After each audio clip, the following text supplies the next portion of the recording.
Two more questions for you. You know, we're here at the Go Ahead conference in Vienna, Austria. Can you share with the viewers your conclusions in your brilliant presentation earlier today? Yeah, the general idea we already debated about, we have to prepare ourselves for financial repression. Mm-hmm. We have to try to be in our investments, but also in our general thinking ahead of the politicians. We have to try to move into the shoes of a politician and a banker, to get a feeling about what they are thinking and planning about. They all have their own interests. There is a big moral hazard trait still overhanging our system, and as long as the politicians and bankers are not willing to stop the moral hazard trait, we have to prepare ourselves for very rigid measures like limitations of ownership in gold, like limitations to bring our assets outside of the Eurozone, like enormous additional tax burdens, like manipulated consumer price indices. You can use all your fantasy to find more measures the politicians are willing to implement. In the end, they have to get their debt situation under control, and hope is not the best advisor in such a circumstance. Earlier this year when we spoke, you were keen on gold as one way to prepare and diversify portfolios. Has your view changed? No, not at all. We still have the maximum of our allocation positioned in gold and silver. We have not changed at all because for us it's the final money. We don't think we have reached the level of price action and especially interest of the public that we are very close to the danger of getting some kind of restrictions of ownership in gold. We think that will finally come, but not at a price of $1,600 per ounce.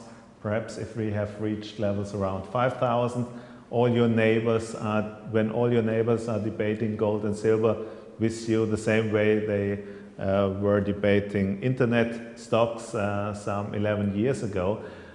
Yes, for us gold is a very important part.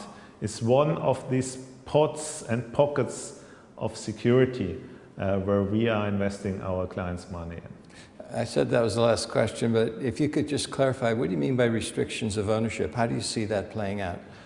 Yeah, we are afraid that something similar could happen. We have seen in the US 1933 till 1973, if I'm not totally wrong, that either the ECB will offer you a takeover offer for your ounces of gold at a very interesting price of 800 euros. And if you are not willing to take this offer, then you will have some kind of limitations. You are only allowed as a private individual to hold 5 or 10 ounces, and the rest you have to hand over to the ECB. That's not a danger right now.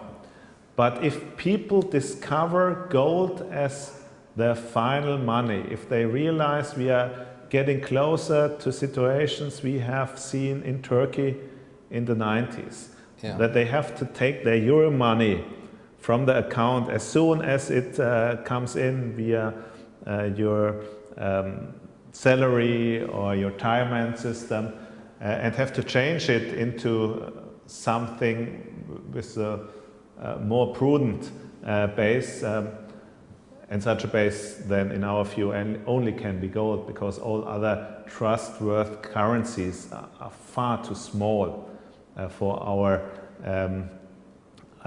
economies to use.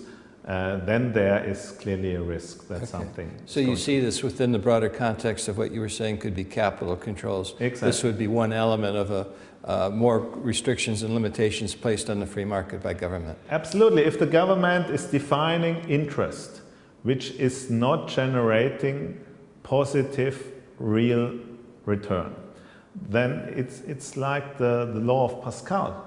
The money is looking for better alternatives. So you have to close the exit door to foreign investments, and you have to close the exit door to more quality investments like gold. In the end, we think the asset class which will profit the most, like during the 40s and 50s in the US, are quality stocks. Because that's an asset class you can't limit, because then you have all your local equity and entrepreneurs complaining. That's finally your tax source you can't limit. So for us, in the end, that's a very bullish story for quality equities. But never ever forget, these price appreciations may look great in nominal terms, but in real terms just will ensure that your buying power is not falling. Yeah, focus on purchasing power, not the nominal terms. Yeah, that's the key. That's for us the key theme for all the investments we take for our clients. I agree with you, Philip. Been speaking with Philip van Dran of Flashback and Stoik. Thank you very much. It's been a real pleasure. Pleasure on my side. Thank you.